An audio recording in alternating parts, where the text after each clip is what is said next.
আমরা নিজের একটা সিলিং বসাই সোসাইটাল কনটেক্সটে।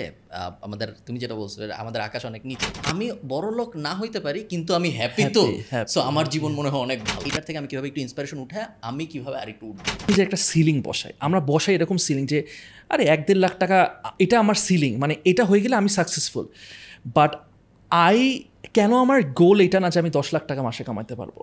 কেন আমার গোল এটা হইতে পারে যে আমি মাসে 20 লাখ, যদি আমি এখন একজনকে বলি, আমি যদি সাজ্জাদ কাছে বলি তুই মাসে 10 লাখ টাকা কামাইটা চিন্তা কর তুই, হ্যাঁ, ও বলবে কি বলিস তুই, হাউ ইজ দ্যাট পসিবল? কেন আমরা না নিজেদের একটা সিলিং দিয়ে দিই।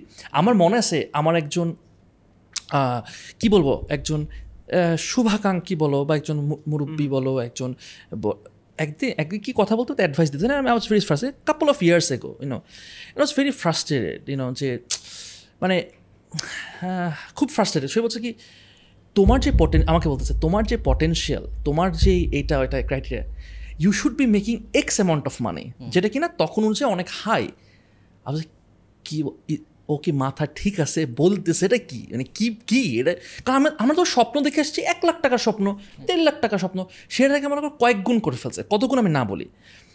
দেন লেটার অন আই রিয়েলাইজ যে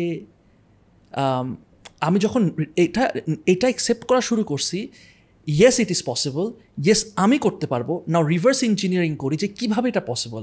আমি কি বাইরের দেশে client, how ever it is, আমি যদি এইমই করি 1.5 লাখ টাকা, how do I expect magically 10 lakh টাকা আমি ইনকাম করবো, রাইট?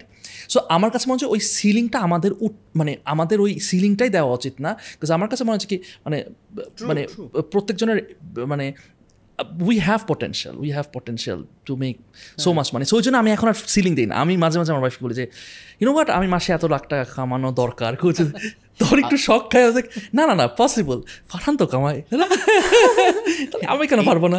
এই জিনিসটা না, এটা সত্য। আমাদের সোসাইটাল কনটেক্সটে আমাদের, তুমি যেটা বলছো আমাদের আকাশ অনেক নিচে, তো যেহেতু আমাদের আকাশ অনেক নিচে, সো দুইটা ব্যাপার হয়। একটা তো আমরা ওই আকাশ রিচ হায়েস্ট, তোমার 1 লাখ টাকায় আমাদের স্বপ্ন সীমাবদ্ধ হয়ে যায়, আমরা এর উপরে নেই না। যারা উপরে উঠে, সো ধরো কথার কথা নীল 7 লাখ টাকা কামায়, তখন একটা স্কুল অফ থট মানুষের থাকে যে আকাশ ভেদ করে আর উপরে চলে গেছে। সো আকাশ ধরো 1 লাখ টাকার ছিল, ও 7 লাখে চলে গেছে, তো আকাশ ভেদ করে ও আর একটু উপরে উঠে গেছে। তো তখন এই মানুষগুলো বলে কিন্তু চড়ুই পাখি উড়ে যখন, তখন কি নীলের ভাল লাগে? বৃষ্টি যখন পরে টিনের চালে তখন ভাল লাগে? আমার তো ভাল লাগে। তারা ধৈরেই নেয় যেহেতু ও বড়লোক, ও মনে হয় আনহ্যাপি, এবং সে ওইটা সাবস্টিটিউট করার চেষ্টা করে যে আমি বড় লোক না হইতে পারি কিন্তু আমি হ্যাপি, তো সো আমার জীবন মনে হয় অনেক ভালো। এটা বলে সে নিজেকে সান্ত্বনা দেওয়ার চেষ্টা করে, যেখানে থটটা হওয়া উচিত উল্টা ছিল, যে এটার থেকে আমি কীভাবে একটু ইন্সপিরেশন উঠে আমি কীভাবে আরেকটু উঠবো, আমার আকাশটাকে আমি কীভাবে আরেকটু উপরে নিব। কিন্তু মানুষ যেহেতু কষ্টটা করতে চায় না বা কষ্ট করার জন্য রেডি না, এই কারণে সে অনেক কিছু নিজের মনকেই নিজে বুঝ দেয় যে না, ও মনে হয় অসুখী, ওর মনে হয় এই কষ্ট, অনেক কিছু বলে সে নিজে কি আসলে নিজে কিছুদিনের মধ্যে বুঝায় ফেলে যে না, আমি যেভাবে আছি আমি ঠিক আছি, ওগুলা অ্যাকসেপ্ট করো, আমি ভালো। এই প্রবলেমটা আমাদের সোসাইটি, যেমন ধরো আমি যখন প্রথম ইউরোপ, তুমি তো বিদেশ থাকছো, আমি যখন প্রথম ইউরোপ গেছি, আমি তখন আমি সব কিছু কনভার্ট করতাম, যেটা বিদেশে গেলে মানুষের হয় যে 1 টাকা 1 ইউরো 100 টাকা, আমরা এটা করি, রাইট? 1 ইউরো 100 টাকা। তো তখন ধরো আমি যখন দেখতাম যে চাল কিনতে গেছি, চালের দাম ধরো 3.5 ইউরো, 350 টাকা দিয়ে 1 কেজি চাল কিনবো। কথা 350 টাকা দিয়ে 1 কেজি চাল কিনতেছি। তো এই জিনিস আমার মধ্যে অনেক দিন হয়েছে। আমি যখন মাস্টার্স করছি, মোটামুটি অনেক দিন ধরে আমি ক্যালকুলেশনের মধ্যে দিয়ে যাইতাম। এখন 6 বছর পরে যায় আমি যখন ভাড়া দেই, আমার কিন্তু এখন আর গায়ে লাগে না, এখন আমার অভ্যাস হয়ে গেছে। সো সিলিং অটোমেটিক্যালি উঠে গেছে, আমি কিছু করি নাই সিলিং উঠানোর জন্য, সিলিং অটোমেটিক্যালি উঠে গেছে বিকজ আমার সোসাইটি চেঞ্জ হয়ে গেছে। সোসাইটি যখন চেঞ্জ হয়ে গেছে, আমি যখন যাচ্ছি এবং আমি দেখতেছি যে আচ্ছা ঠিক আছে, আমি এই বাসার দাম ধরো 4.5 লাখ ইউরো, এই বাসাটা আমার পরিচিত উনি কিনছে, আমি এরকম একটা বাসা কিনবো। আমার এমন না যে আমি বাংলাদেশে থাকলে কখনো এগুলো ভাবতাম না, কিন্তু এখন আমার আশপাশে যেহেতু এগুলো এত নর্মালি হচ্ছে, আমি আস্তে আস্তে নর্মালি ভাবতেছি। সো যেই লোক, এটা আমি এই জন্য বলতেছি যে যেই লোক ভাবতেছে যে যার আকাশ নিচে, যে ভাবতেছে 1 লাখ টাকা হইলেও অনেক টাকা, এটা আসলে তারও দোষ না। সে তার আপব্রিঙ্গিংটাই এমন যে তার কনটেক্সটে 1 লাখ টাকায় অনেক টাকা, কারণ তার আশপাশের খুব কম মানুষই আছে যারা 1 লাখ টাকা কনসিস্টেন্টলি মাসে ইনকাম করে। সো তারেও আসলে দোষ দিয়ে লাভ নেই যে ভাই তুই কেন আরও উপরে ভাবিস না, তুই কেন 10 লাখ টাকা ইনকাম করতে চাস না, তুই আজকের থেকে তুই 10 লাখ টাকা ইনকাম করতে চাবি। এইটা তার মাথার মধ্যে আর চেঞ্জ করা যায় না। বিড়ালের 6 সপ্তাহ হয়ে যাওয়ার পরে বিড়ালকে তোমার আর কোলে বসানো শেখানো যায় না। বিড়ালের বয়স 6 সপ্তাহ হয়ে গেলে, তো প্রথম 6 সপ্তাহ না 8 সপ্তাহের মধ্যে তোমার বিড়ালকে মানুষের কোলে টোলে বসানো শিখাইতে হয় বাচ্চা থাকা অবস্থায়। একবার বড় হয়ে গেলে আমার একটা বিড়াল আছে, আমার 2টা বিড়াল, বাট মাকলুকে কোলে নিয়ে রাখা যায় না, কারণ ওরে আমি পাইছি 1 বছর যখনও, তখন রাস্তার থেকে। তো ভয় পায় না, কিন্তু কাছে যাওয়া যায়, কিন্তু কোলে আর আসে না, একদম কোলে উঠানো যায় না। জোর করে হয়তো 2-1 মিনিট ধরে রাখা যায়, খামচি খুমচি দিয়ে বের হয়ে যাবে। সো আমাদের বেশিরভাগ হয়ে গেছে মাকলুর মতো। সো ওদের এখন মাইন্ডটা চেঞ্জ করাটা সম্ভব। কি নাম? মাকলু মানে ও তো এনএফটিও যে এটা কিন্তু ভালো একটা ইয়া হয়ে যেতে পারে, কি বলে, লাইন হয়ে যেতে পারে। আমাদের বেশিরভাগই হয়ে গেছে মাকলুর মতো। আরে আসলে তাই, তুমি এখন আর এটা চেঞ্জ করা সম্ভব না। এখন আমি তার যতই বুঝাই, সে হয় বুঝবে না, বা বুঝলেও তার পক্ষে আর কিছু করা সম্ভব না, কারণ শেষ। ওর মাইন্ডসেটটা শেপ আপ হয়ে গেছে অলরেডি। এটা সো ম্যাচিউর মাইন্ড চেঞ্জ করাটা খুবই কষ্ট। অ্যান্ড দ্যাটস ওয়াই তুই খেয়াল করে দেখবি এই যে যেমন অ্যান্ড মানে দের ইজ এ রিজন, মানে খালিদ ফারহানকে অনেকে অনেক কথা বলে বা ট্রোল করে, হোয়াট এভার ইট ইজ, মানে there is a reason Khalid Farhan belongs to the 1%, মানে there is a reason. And it's not like he is born with lakh, he is born with so many things. হয়তোবা তুমি যা নিয়ে বড় হয়েছো, আমিও তা নিয়েই বড় হয়েছি, আমাদেরও এইজ সিমিলার, রাইট? বা আরও অনেকেরই, রাইট, যারা দেখতেছে বা অনেকেরই আছে। ইজ জাস্ট যেভাবে তুমি চিন্তা করছো বা তুমি যেভাবে করে অ্যাপ্রোচ করছো to the things, that's very important. এবং আমাদের সো কোর্সের প্রমোশন করি, আমাদের একটা কোর্স আছে, কোর্সের নাম passivjournal.com। এই কোর্সের তুমি আমাদের কোর্সের ভিডিও দেখছো কখনো? আচ্ছা, প্যাসিভ জার্নাল আপনারা যা দেখেন আপনাদের কিনতে হবে না। প্যাসিভ জার্নাল ইউটিউব চ্যানেলে আমাদের অনেক ফ্রি কোর্স আছে।